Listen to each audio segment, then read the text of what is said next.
June மாதம் 7ஆம் தேதி ஞாயிற்றுக்கிழமை.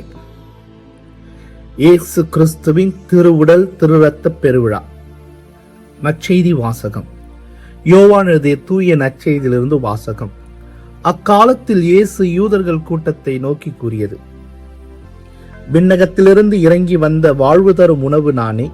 இந்த உணவை எவராவது உண்டால் அவர் என்றுமே வாழ்வார். எனது சதையை உணவாக கொடுக்கின்றேன். அதை உலகு வாழ்வதற்காகவே கொடுக்கிறேன். நாம் உண்பதற்கு இவர் தமது சதையை எப்படி கொடுக்க இயலும் என்ற வாக்குவாதம் அவர்களிடையே எழுந்தது. இயேசு அவர்களிடம், உறுதியாக உங்களுக்கு சொல்கிறேன், மானிட மகனுடைய சதையை உண்டு அவருடைய இரத்தத்தை குடித்தால் ஒழிய நீங்கள் வாழ்வு அடைய மாட்டீர்கள். எனது சதையை உண்டு என் இரத்தத்தை குடிப்பவர் நிலை வாழ்வை கொண்டுள்ளார். நானும் அவரை இறுதி நாளில் உயிர்த்தெழச் செய்வேன். எனது சதை உண்மையான உணவு, எனது இரத்தம் உண்மையான பானம். எனது சதையை உண்டு எனது இரத்தத்தை குடிப்போர் என்னோடு இணைந்திருப்பர், நானும் அவர்களோடு இணைந்திருப்பேன். வாழும் தந்தை என்னை அனுப்பினார், நானும் அவரால் வாழ்கிறேன். அதுபோல என்னை உண்போரும் என்னால் வாழ்வ. விண்ணகத்திலிருந்து இறங்கி வந்த உணவு இதுவே. இது நம் முன்னோர் உண்ட உணவு போன்றது அல்ல. அதை உண்டவர்கள் இறந்து போனார்கள். இவ்வுணவை உண்போர் என்றும் வாழ்வர். ஆண்டவரின் அருள்வாக்கு. கிறிஸ்துவே உமக்கு புகழ். இயேசுவில் அன்புமிக்க சகோதர சகோதரிகளே, இன்று நாம் கத்தோலிக்க திருச்சபையின் மிக மிக முக்கியமான ஆழமான சிந்தனை கொண்ட ஒரு பெருவிழாவை கொண்டாடுகின்றோம். அதுதான் கிறிஸ்துவின் திருவுடல் திரு இரத்த பெருவிழா. இன்றைய நற்செய்தியில் இயேசு மிக ஆணித்தரமாக கூறுகிறார், விண்ணகத்திலிருந்து இறங்கி வந்த வாழ்வு தரும் உணவு நானே. இந்த உணவை எவராவது உண்டால் அவர் என்றுமே வாழ்வார். உலகத்தினர் வாழ்வதற்காக நான் கொடுக்கும் உணவு எனது சதை என்று மிக ஆணித்தரமாக நமக்கு குறிப்பிட்டு காட்டுகின்றார். நமது ஆன்மீக பசிக்கு உணவாகவும் நம் அன்றாட வாழ்விற்கு ஆற்றலாகவும் விளங்கும் திவ்ய நற்கருணையின் ஆழத்தை இன்று நாம் சிந்திப்போம். ஒரு ஊரில் ஒரு அன்பான தந்தை இருந்தார். அவருக்கு ஒரே ஒரு மகன். அந்த மகன் ஒரு கடுமையான விபத்தில் சிக்கி மருத்துவமனையில் அனுமதிக்கப்பட்டான். அவனுக்கு அவசரமாக இரத்தம் தேவைப்பட்டது.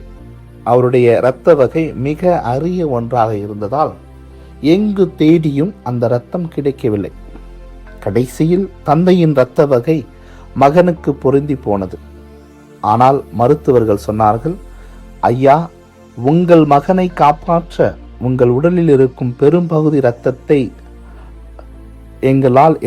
நாங்கள் எடுக்க வேண்டும்.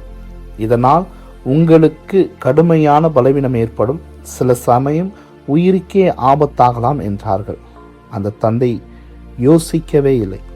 உடனே சொன்னார், என் உயிர் போனாலும் பரவாயில்லை, என் இரத்தத்தின் ஒவ்வொரு சொட்டும் என் மகனின் நரம்புகளில் ஓடட்டும், அவன் வாழ்ந்தால் போதும். தந்தை இரத்தம் கொடுத்தார். மகன் பிழைத்து கொண்டான். பல வருடங்கள் கழித்து அந்த மகன் வளர்ந்து பெரியவனான போது அவனிடம் ஒருவர் கேட்டார், உன் தந்தையை உனக்கு எந்த அளவுக்கு பிடிக்கும் என்று.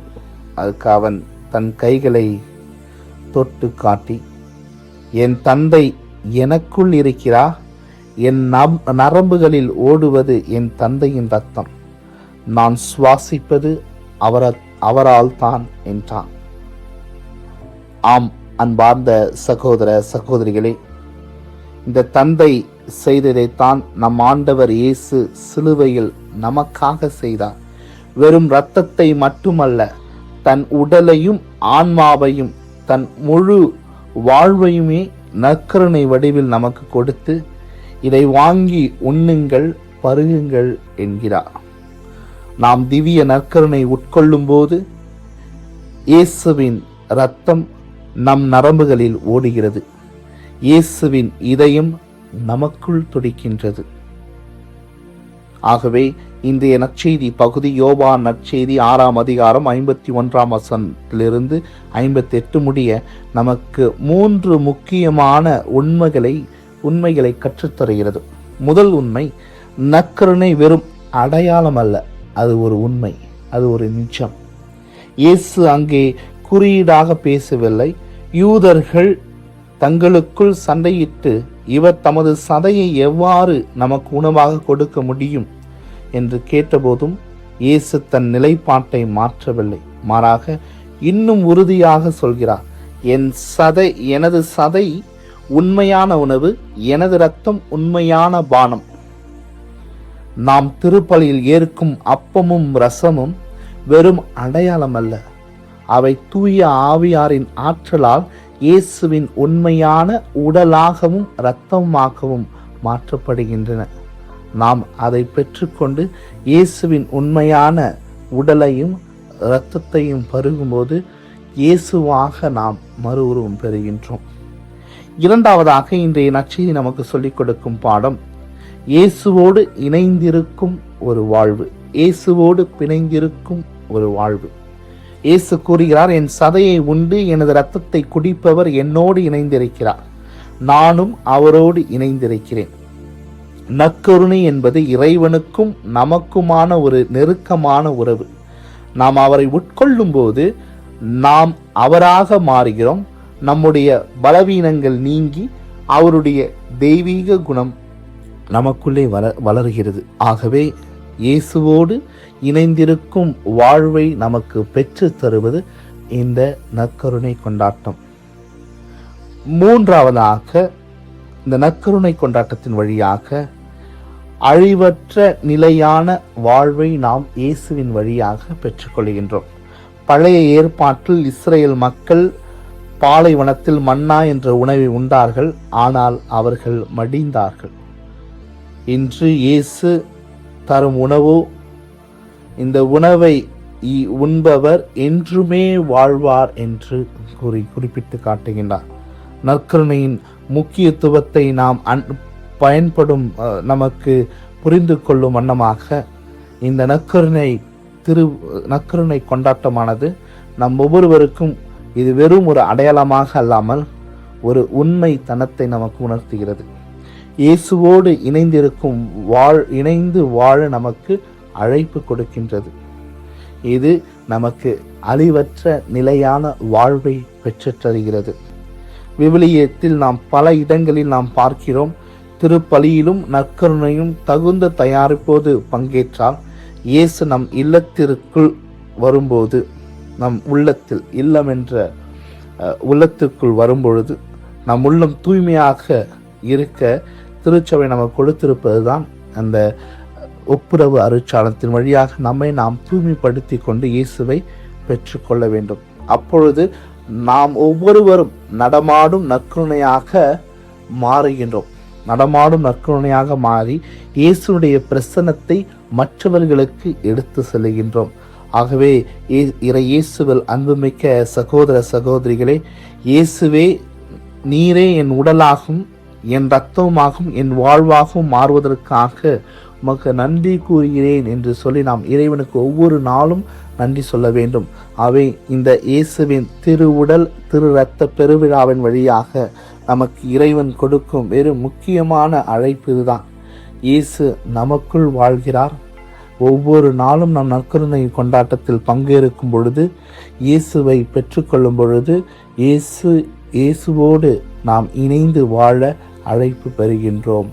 ஆகவே தொடர்ந்து இன்றைய பெருவிழாவின் வழியாக, கிறிஸ்துவின் திரு உடல் திரு இரத்த பெருவிழாவின் வழியாக நாம் இயேசுவோடு இணைந்து வாழ நம்மை நாம் தயாரித்து கொள்ள தொடர்ந்து ஜெபிப்போம். ஜெபம். நானே வானில் நின்று இறங்கி வந்த உயிருள்ள உணவு, என்னை எவராவது உண்டால் அவர் என்றுமே வாழ்வார் என்று சொன்ன அன்பு இறைவா,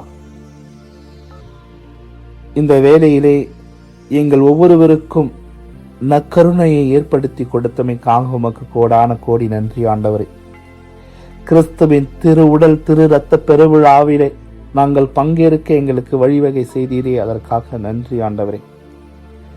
நற்கருணை ஆனது கிறிஸ்துவ வாழ்வு முழுமைக்கும் ஊற்றும் உச்சகட்டமாய் விளங்குகிறது என்று எங்களுக்கு உணர்த்தி இருக்கின்றீர்கள். அதற்காக நன்றி தகப்பனே. இதோ இந்த வேளையிலே இந்த நற்கருணையின் வழியாக எங்கள் ஒவ்வொருவரையும் நீர் மீட்டெடுத்திருக்கின்றீர். அதற்காக நன்றி ஆண்டவரே. நாங்கள் ஒவ்வொருவரும் இந்த நற்கருணை பலியின் மேன்மையை உணர்ந்து வாழ எங்களுக்கு வழிவகை செய்தள்ள வேண்டும் என்று மனம் இறைஞ்சி மன்றாடி செபிக்கின்றோம். தொடர்ந்து இந்த நற்கருணை வழியாக நாங்கள் இயேசுவோடு இணைந்து பயணிக்க, இயேசுவை மற்றவர்களுக்கு எடுத்து செல்ல தகுதி உடையவர்களாக நாங்கள் மாறிட எங்களுக்கு உதவி அருள வேண்டும் என்று உம்மிடம் மன்றாடுகின்றோம். ஆமேன்.